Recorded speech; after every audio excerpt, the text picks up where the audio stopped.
If you go into Jackboys 2 with the preconception that it is garbage because your friend told you so, or you heard one song on TikTok where Travis Scott is saying wiggly wobbly, you will not enjoy this album. But if you go in with an open mind, or you can understand like the chemistry and appreciate the late night type of vibes that it gives, or just what it's trying to do, you can appreciate it so much more. I'm not saying Jackboys 2 is the greatest album of all time, but I will be defending it a little bit in this video and giving you some solid reasons on why. With that being said, get you some cranberry juice for today's video, maybe some Cheerios, something to snack on, and let's get right into it. I feel like I'm fighting an uphill battle for Jackboys 2 right now, because everywhere I'm seeing stuff, all I'm seeing is wiggly wobbly. Bro, take a step back, think about it, right? The chemistry and the overall consistency of the sound, despite it being multiple different artists, is incredibly impressive. You know how hard it is to make a cohesive group album? I feel like even Concrete Boys, when they did that whole thing with DC2 Trail, Caribou, all of them, it was cool, bro, but you don't really see a lot of times where you get groups of artists like this where they can all actually get together and do something that's cohesive and have good chemistry with it. I definitely respect that a lot, because I always talked about, I'm like, there's no way you can have an album with just a bunch of different people on it and expect it to be good, bro. Like, it's always hard for me to enjoy that, you know what I'm saying? But this time around, I almost enjoyed it more than Jackboys 1.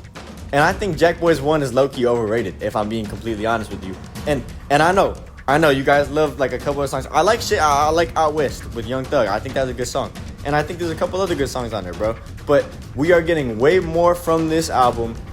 And some of the late night vibes where you're sitting there in your car at nighttime driving around and you get in like some crazy Travis Scott flows or some of the greatest Sofego verses that you've heard in quite some time, bro. It's low-key kind of crazy on how everybody's perception of this album is so like there's so much anger towards it. Like I think people just don't want to like accept it for what it is. I mean, if you came into this with the expectations of it being like the craziest thing you've ever heard, yeah, you're gonna be disappointed. But if you like go in here without knowing or not listening to his the Jackboys previous projects or project, I guess there's only been one other one, but you know what I'm saying, if you go in here with like just a completely plateaued mind and you listen to this, it's pretty good, you know what I'm saying? The first two songs, though, to be fair, I remember when 2000 Excursion came out, I didn't really like the single that much.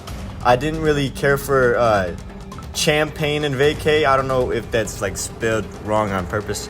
I ain't gonna lie, bro, that could be just me not reading into it too much because I was really tired when I listened to it. But after that first 2-song run, when we get to Kick Out, I really enjoyed this. And I believe this was the one that 21 Savage had a bunch of those ad-libs that people got mad about, which in my opinion, I don't mind when people have like an artist come and do features and like, well, they'll just like do ad-libs or add a small part to the song. You can't always expect the verse, bro. You can't always expect the verse. And that's honestly, like, it's kind of our fault for expecting 21 Savage to do something on the song. But to be fair, he did sound like he was going to start like a verse, and it would have been crazy if he did. But I don't think he ruined the song by any means. I think it was definitely just like, oh, it's whatever. He didn't have a verse. It would have been cool if he had a verse. Dumbo, an incredible production song, bro. The production on here was crazy. MM3 with Sofego has some of the greatest Sofego verses that I've ever heard in my entire life, bro. Shout out him. Velour by Don Toliver and Sheck West. I think Sheck West is incredibly underappreciated. I think Sofego is also incredibly underappreciated. My friend Justy Buns, or Justin the Legend, JB the Legend now, he told me pretty much that he gave this album like a 2 out of 10 or something like that. He did not enjoy it at all, and he thought it was buns, right? And I'm sitting here listening to I'm listening to this. I'm thinking to myself, I'm like, bro, Sheck West is underappreciated. He said that Sofego had one of the best verses, and he's disappointed by that. But in my eyes, I'm like, if anything, Sofego had such a good verse, it was so difficult to surpass that. You know what I'm saying? Think about it like that, bro. Contest with Travis Scott and Sofego, always like I think it was creative, bro. I like the type of vibe that it got going. I like the cadence switch. I don't know what to call that. I'm not gonna lie to you, but I enjoy how it sounds, bro. I like the flow that he has going on there. I think Sofego did a good part there. I kind of like Sofego's part of it more, honestly, than Travis Scott's. ILMB with Sheck West also was one of my favorite tracks on there. I remember when it was a single. I really enjoyed it, and I think it sticks well on the album. Where Was You was pretty good. No Comments with Don Toliver had an incredibly angelic type of like I was levitating when I was listening to this song. I really enjoyed it. I think that if you finally can accept the fact that you don't need massive hits, bro, like y'all looking for some crazy massive hits, and I guess that's like the Jackboys. You're expecting it to be like, oh, everything's gonna be massive, all that stuff. You're expecting like some grand stuff. Can you not just appreciate some pretty good music? You know what I'm saying? You don't have to always get some crazy grand Sicko Mode or Mo Bamba. You know what I'm saying, bro? Chill, bro. It's not that deep. Beep Beep had an incredible vibe. I will say, though, we do go on a kind of 3-song run where it's just dookie. I didn't like PBT. I did not like Shine, obviously. And I didn't like Outside. And honestly, the last song on the album, I didn't like either. Florida Flow, I thought was kind of garbage.